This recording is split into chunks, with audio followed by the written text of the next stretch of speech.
बिहार की राजनीति एक ऐसा खेल जहां असली मुद्दे बेरोजगारी, गरीबी, एजुकेशन, हेल्थ सारे पीछे रह जाते हैं और सामने आती है एक फैमिली ड्रामा की कहानी। एक तरफ राहुल गांधी जो अपनी पार्टी की डूबी हुई नाव को बचाने के लिए हर दिन नए नए पॉलिटिकल एक्सपेरिमेंट कर रहे हैं, और दूसरी तरफ तेजस्वी यादव जिनके परिवार पर इतने घोटाले हैं, अगर उनको लिखने बैठ जाए तो पूरा इंसाइक्लोपीडिया बन जाएगा। लेकिन दोस्तों, असली सवाल ये है कि जो आदमी सत्ता तक पहुंचने के लिए करोड़ रुपया खर्च कर चुका है, क्या वो कुर्सी पर बैठते ही अपने खर्चे हुए पैसे को वापस रिकवर नहीं करेगा? और ये रिकवरी होता है जनता के पैसे के थ्रू, मतलब हमारे पैसे, टैक्स, करप्शन और स्कैम्स के जरिए। तो क्या बिहार की कुर्सी एक पब्लिक सर्विस का सिंबल है या फिर एक प्रॉफिट मेकिंग बिजनेस? तो दोस्तों, आइए जानते हैं आज इस वीडियो में पूरी कहानी क्या है, क्या कैसे चल रहा है। वेल दोस्तों, मैं हूं विवेक और आप देख रहे हैं हमारे यूट्यूब चैनल, और पहली बार आए हो तो यार सब्सक्राइब कर लीजिए, और ऐसे ही कमाल कमाल की वीडियोस हमारे चैनल पर आते रहते हैं। तो दोस्तों, हम आज खोले कुछ बड़े प्लेयर्स की राज, राहुल गांधी और तेजस्वी यादव की असली पॉलिटिकल खेल। दोस्तों, ये कोई एक इलेक्शन नहीं है, ये है $1 बिलियन का बिजनेस, जिसमें खिलाड़ी वही जीतता है जिसका स्कैम पोर्टफोलियो बहुत तगड़ा हो। राहुल गांधी अपनी स्पीच से अक्सर वो हेडलाइन बना लेते हैं, लेकिन उनकी स्टेटमेंट रियलिटी से बहुत दूर होती है।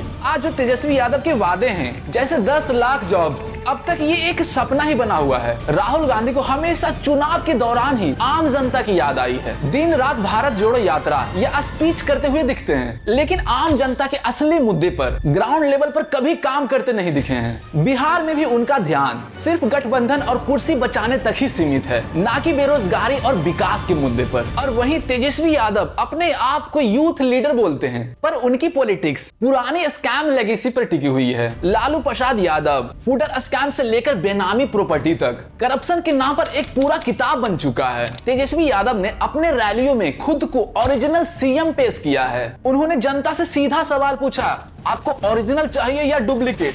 भाई, इतना ओरिजिनल डुप्लीकेट तो टाटा का नमक भी नहीं करता, देश का नमक टाटा का नमक। तेजस्वी का पूरा फोकस युवाओं और बेरोजगारी पर रहा है। उनके वादे साफ हैं, 10 लाख सरकारी नौकरियां, आरक्षण को बढ़ाकर 85% कर देना, महिलाओं को 35% कोटा देना। जहां पूरी दुनिया आरक्षण को खत्म करना चाहती है कि जिसके पास टैलेंट है वही आगे बढ़े, कोई जातिवाद ना हो, और यहाँ पे हर चीज में जातिवाद किया जाता है। ये है वोट अधिकार यात्रा। 17 अगस्त से लेकर 1 सितंबर तक राहुल गांधी और इंडिया गठबंधन ने चलाई वोट अधिकार यात्रा। 20 जिलों में 1300 किलोमीटर की यात्रा, 110 विधानसभा क्षेत्रों को कवर किया गया। राहुल गांधी ने हर सभा में एक ही बात दोहराई है, लोकतंत्र खतरे में है। और वैसे हर बड़ी क्रांति बिहार से ही शुरू होती है। उनका कहना था कि ये सिर्फ कोई एक यात्रा नहीं है, बल्कि लोकतंत्र बचाने का आंदोलन है। लेकिन दोस्तों, अभी भी एक सवाल ये है, क्या यह सचमुच लोकतंत्र बचाने की कोशिश है या फिर सत्ता पाने का नया नाटक? इस यात्रा का सबसे बड़ा मुद्दा था वोट चोरी। राहुल गांधी और गठबंधन का आरोप है कि बिहार की मतदाता सूची से 65 लाख नाम हटा दिए गए हैं, जिसमें ज्यादातर लोग दलित और पिछड़े वोटर्स शामिल थे। वहीं चुनाव आयोग कहता है ये आरोप बिल्कुल बेबुनियाद है। ईसी के मुताबिक सिर्फ 1.98 लाख नाम हटाए गए और 30,000 नाम नए जोड़े गए।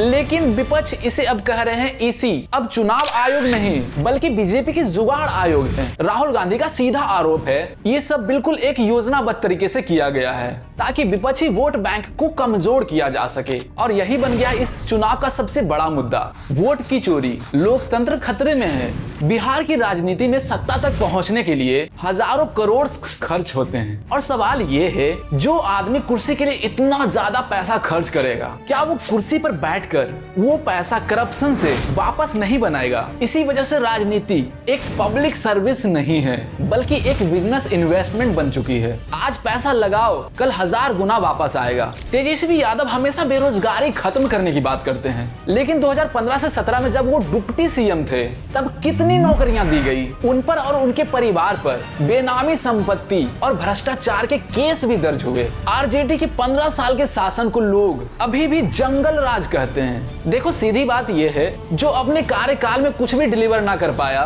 वो अब लाखों नौकरियां का वादा कैसे करेगा? वहीं राहुल गांधी कहते हैं हम संविधान बचाएंगे।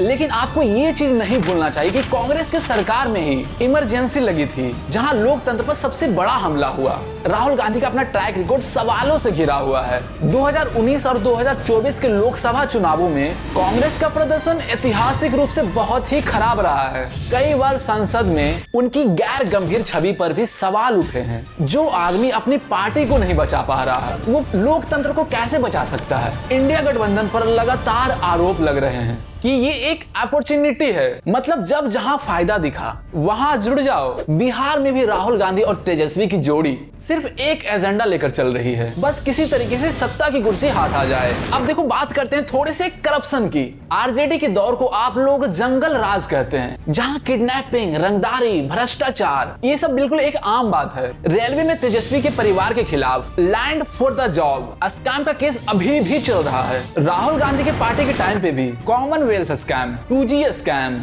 जैसे बड़े घोटाले सामने हैं। मतलब कुर्सी मिलते ही करप्शन का गेम शुरू हो जाता है। और दोस्तों आप सभी को पता होगा कि बिहार में पलटी मारने का परंपरा ये सदियों से चलती आ रही है और ये कॉमन बात बन चुकी है। आज जो बीजेपी के साथ है कल उसके खिलाफ हो जाता है, आज जो सेकुलर बन रहे हैं कल वही सेम पार्टी के साथ मिल जाते हैं। और अभी एग्जाम्पल बताऊं तो राहुल गांधी और तेजस्वी एक चलता फिरता अभी का उदाहरण है, जो कल दुश्मन रहे और आज दोस्त बन गए। भाई देखो बात ऐसा है, ना मैं किसी नेता से मिलता हूँ, ना किसी नेता से कोई फायदा है, ना तो मुझे किसी ने कुछ पैसे दिए कि किसी के खिलाफ वीडियो बनाओ। अब जैसे हमारे यूथ नेता, हम जैसे युवा की बात कर रहे हैं, तो हम सोचे क्यों ना हमारे यूथ नेता की कुछ सच सामने लाया जाए कि उनके दिल में हम युवाओं के लिए कितना प्यार है और उनके राजनीतिक प्लान सबके सामने लाया जाए। ये सब चीज आपको फैसला करना चाहिए, कोई दिखावे में नहीं रहना चाहिए। आपका एक वोट आपका फ्यूचर बदलेगा।